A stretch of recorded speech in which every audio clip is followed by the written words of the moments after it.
underline. Omong dikit tapi nyelekit.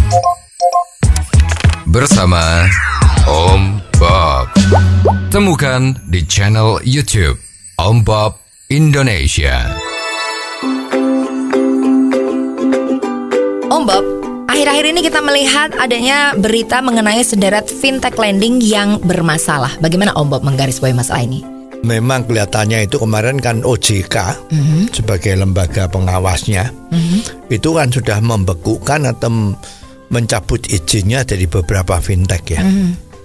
Dan fintech ini diharapkan bunganya bisa rendah sehingga masyarakat tuh bisa memakai fintech itu baik yang resmi maupun tidak ya. Kita juga susah membedakan yang resmi atau tidak ya. Karena fintech itu kan asal punya aplikasi dia udah bisa. Ternyata memang banyak yang ditutup sama OJK yang resmi ya. Karena memang dinilai fintech tadi itu tidak sehat. Ya. Jadi fintech itu kan sebetulnya seperti bank juga kan. Karena apa yang dia usahain itu adalah meminjemin uang. Meminjamin uang dan uang mereka itu yang minjem kan harus bayar. Dan bayarnya dikenakan bunga. Nah, prosedurnya sangat sederhana, tinggal mau minta pinjem, fotokopi KTP, di screenshot gitu ya.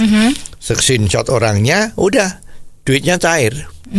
Ya, kalau you bayarnya lancar, setelah selesai pinjaman you atau bahkan belum, itu sudah ditawarin mau pinjam lagi enggak. Jadi fintech itu mencari orang-orang yang bisa dipercaya untuk diberi pinjaman lagi yang lebih gede. Ya, dan bunganya memang terus terang besar ya. Tidak semurah bank gitu. Kira-kira kenapa itu ditutup Om Bob? Ya, karena ada satu standar ya yang namanya TWP 90. Artinya tingkat one prestasi 90 hari. Jadi artinya ada orang yang mau janji padahal nggak bayar. Mau janji nggak bayar. Nah, kalau ini dikumpulkan sampai 90 hari, dalam tempo 90 hari itu yang gagal bayar itu berapa orang? Nah, itu dari OJK ada satu rasionya sendiri dengan modalnya fintech tadi. Nah, kalau ini dilampaui rasionya, maka dianggap fintech ini bahaya. Bahayanya adalah orang nanti kalau mau meminjami duit dan kemudian sama fintech tadi itu dipinjamkan sama orang lain. Nah, karena yang pinjam itu pada macet, ya one prestasi tadi, maka sangat mungkin fintech tadi itu tidak bisa mengembalikan modal yang dipinjam dari orang lewat fintech tadi. Ya, jadi ceritanya begini. Fintech ini adalah dari masyarakat untuk masyarakat. Lah, perusahaan fintech ini yang menjadi mediator. Ya. Jadi kalau ada orang mau istilahnya tuh mau titip uang dijadikan sebagai modal dari fintech itu boleh. Dia akan dikumpul-kumpulin gitu. Misalnya ada orang mau pinjam 10 juta. Nah, tinggal siapa yang mau minjemin ini? Oh, mau yang minjemi dari masyarakat si A, si B, si C. Dijumlahkan yang mereka store itu ada 10 juta. Lah, ada 10 juta ini dikasihkan pada lembaga atau orang yang pinjam tadi. Nah, ini yang menjadi masalah. Ya, karena ada pinjaman yang 30 juta, ada yang 100 juta, ada yang 500 juta. Lah, itu ditawarkan siapa yang minjemin.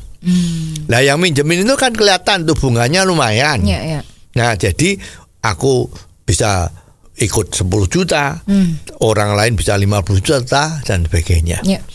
Lah, ini sekarang kan ditutup. Lah, masalah yang paling penting sebetulnya, apakah dengan ketentuan TWP 90 tadi itu menyelesaikan masalah ini? Tidak ya. Ya, karena masalah ini orang nganggap kalau pinjam duit itu tidak bayar, tidak apa-apa.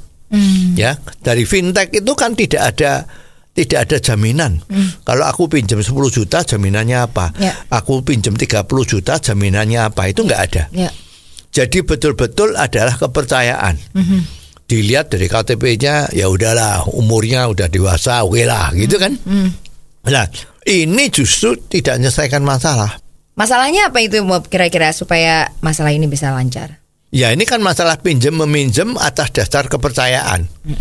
Nah, Indonesia itu tidak ada undang-undang glycerik, yaitu undang-undang penyanderaan bagi pengemplang.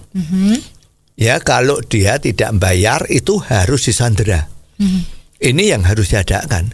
Dulu ada, tapi pada tahun 60-an, jadi sudah lebih dari 60 tahun ya, itu dicabut. Katanya ini tidak berperi kemanusiaan. Ya, mungkin melanggar HAM. Ya, lah sekarang pertanyaannya, kalau orang utang, ngemplang tidak mau bayar, itu yang salah yang memberi utang atau yang utang? Gitu kan.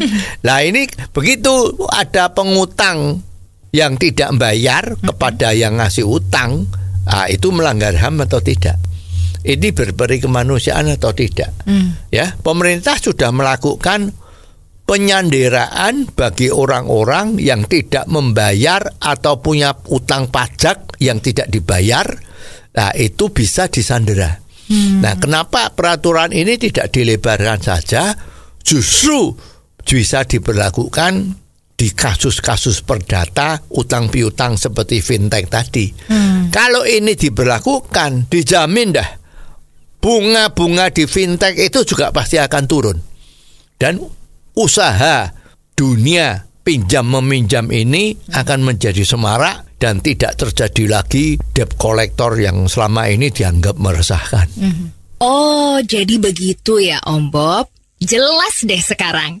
Terima kasih Om Bob untuk waktunya. Sampai ketemu lagi di waktu yang akan datang. Underline. Omong dikit tapi nyelekit. Bersama Om Bob. Jika Anda suka dengan channel ini, jangan lupa subscribe, like, dan komen.